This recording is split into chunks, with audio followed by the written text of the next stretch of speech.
Ina umuhimu wake tunahudumia jamii.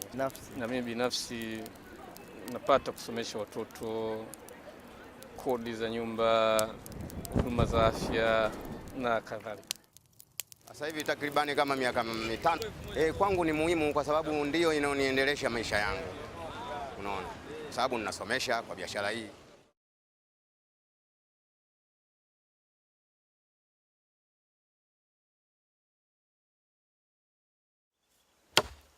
Ali Kamunale is harvesting trees on government land.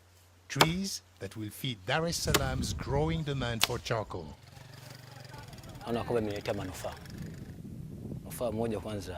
This is good work.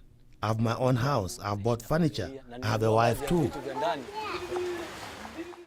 Access to reliable and affordable energy remains a challenge for many people in sub-Saharan Africa.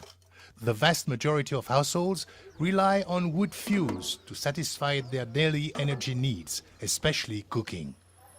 In the fast-growing urban areas, charcoal is often the single largest source of energy, as it is easy to transport, distribute, and store. This situation also applies to Tanzania and its East African neighbors. In Dar es Salaam, one of the fastest-growing cities in Africa, the number of households relying on charcoal increased from 47% to 71% between 2001 and 2007. The total annual value of the charcoal sector is estimated at $350 million. In comparison, coffee and tea contribute only $105 million to the national economy. 28,000 bags of charcoal are consumed daily in Dar es Salaam, enough wood to fill 6,000 Olympic-sized pools in a year. Under current production and consumption patterns, it is estimated that a 1% increase in urbanization leads to a 14% increase in charcoal consumption. At the moment, Dar es Salaam grows at about 4% annually, and its population will double in less than 20 years. The rate and intensity of production of charcoal is increasing, while the raw material for charcoaling is diminishing. So I don't think with time that it will be sustainable. The web of charcoal sellers, transporters, and producers includes hundreds of thousands of Tanzanians. Charcoal for sale in Dar is traded in big wholesale markets. Entire communities have sprung up beside it. Shop catering to truck drivers, loaders, and customers. The ones who are doing business in the market are about 50 people. Others depend on their existence, more than 200 people. Before, there was nothing here. The market brought in other businesses. It's an activity that involves a lot of people, and a lot of people are making money out of it. So addressing or burning charcoal is not an easy solution or the immediate solution. The bulk of charcoal comes into Dar from nearby surrounding areas like Kisarawe and Kibaha, but also as far away as from Tabora, 750 kilometers away. It comes in trucks, trains, and on the pedals of overloaded bike transporters. It'll take these men up to 2 days to transport and unload their charcoal. It feeds my family. I've been transporting charcoal for 6 years now. Income from producing and trading charcoal is important for private households to earn a living. Tax revenues collected from the charcoal trade often constitute the most important source of revenues to many communities and district administration. Charcoal's appeal to consumers is simple.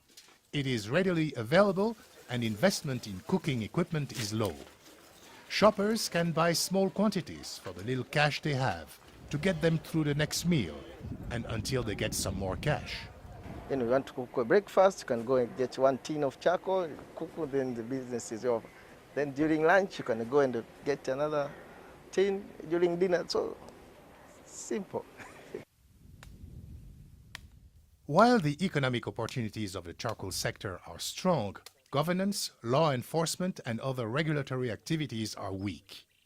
Unregulated and unregistered activities in charcoal production and use lead to an estimated revenue loss of $100 million a year. I know the charcoal comes from trees in various districts and it is bad for the environment. But we need it. What can we do? No one in Tanzania thinks the demand for charcoal will fall anytime soon. And the fact that we are still talking of 90% of the primary energy coming from biomass, it will take us a number of years to really come up with minimum contribution of charcoal or wood-based energy.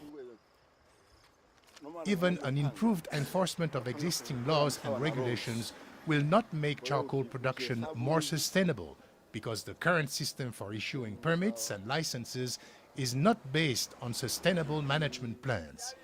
The only difference between legally and illegally produced charcoal is the loss of revenue for the government. Since the expectation is that the use of wood fuels will remain high, reforming the charcoal sector is crucial to achieve long-term energy security and sustainability. But the equation for success is complicated, with many stakeholders voicing competing interests. One possible solution is through participatory forest management, an approach that was successfully piloted in Tanzania. Then, charcoal production in natural forests will be part of community-developed and enforced management plans. But those forests in the village land, we're trying to encourage the communities to have their own forest in the strategy of the participatory forest management. By doing so, those forests will be well managed because they will be having their management plan and the utilization plan, and they will do zonation of how you are going to utilize it. So charcoal can be having one of the zone to be utilized according to their harvesting plan. If households and communities truly own forests, the production of charcoal gives them a direct financial value, making conversion of forests to agriculture less attractive. In addition to promoting sustainable management and natural forests, the production of wood for charcoal needs to be increased. Providing incentives to establish sustainable plantations gives community and rural households additional income sources. So we have to increase the production side by conserving the forest, maintaining the existing one, planting trees, expanding the area covered by forest by planting trees. That's one side. But the other side is now to use effective stove or energy-saving stoves for charcoal. Traditional or unimproved stoves use more charcoal and produce less heat than improved stoves. While the basic material for stoves is scrap metal, improved stoves have a clay liner that makes them more efficient. The disadvantage is that improved stoves cost more than traditional ones and don't last as long. Stoves which are having liners, you reduce the amount of charcoal for 50%. I like the new stove. The old stove used too much charcoal. In addition to improved stoves, better technology is also available to charcoal producers, resulting in up to 25% of more charcoal produced from a given amount of wood. By growing the trees like what they are doing here, by producing charcoal in an improved killing way, and by using the charcoal in an improved stoves, it promises us that we can have a sustainable charcoal in Tanzania. Another way to reduce the dependence on charcoal is by promoting a further diversification of energy sources. Like charcoal, these must be reliable and readily available, and consumers should be able to buy them according to their cash availability. So charcoal will be used for many years to come, but slowly we have to kind of promote these alternative energy to kind of balance between the charcoal users and the... An option for the government the use of charcoal, which provides income and employment for hundreds of thousands of the poor. And I think the best way is to make charcoal more costly or more cost reflective. And the government, on the energy policy side, we are promoting the so-called full cost reflective tariff. So if the energy based on biomass is also being paid at full cost recovery, then it will be a disincentive to those who are producing it in an inefficient way. The key advantage of this approach would be that there is no distinction between legal and illegal charcoal, only the difference between sustainable and unsustainable charcoal. With an innovative and modern governance framework in place, unsustainably produced charcoal would become more expensive than sustainably produced charcoal. That if we have a bigger section of middle class in this country that can afford to buy better fuels, to buy equipment that they can use in their kitchen, the cleaner fuel, then that will help reducing charcoal dependence. But as I said, it's a question of reviewing the energy policy, reviewing the socioeconomics that are related to charcoal for charcoal consumption to be reduced.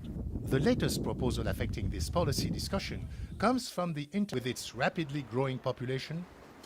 Even if an increasing share of households turns to alternative energy, millions of people in urban areas are likely to continue depending on charcoal to satisfy their energy needs. On the other hand, should Tanzania even reduce its dependence on charcoal, given that a sustainable charcoal sector could be a vibrant and modernized part of the country's economy, contributing to economic development, poverty alleviation, and increased government revenues? The truth is that for the next 20 years and beyond, people, especially urban dwellers, will continue to depend on charcoal for their cooking needs. Without a sustainable charcoal production, the price will keep on going up, which will affect even the consumers, because it will be keeping up and up. And as I told you, the #1 household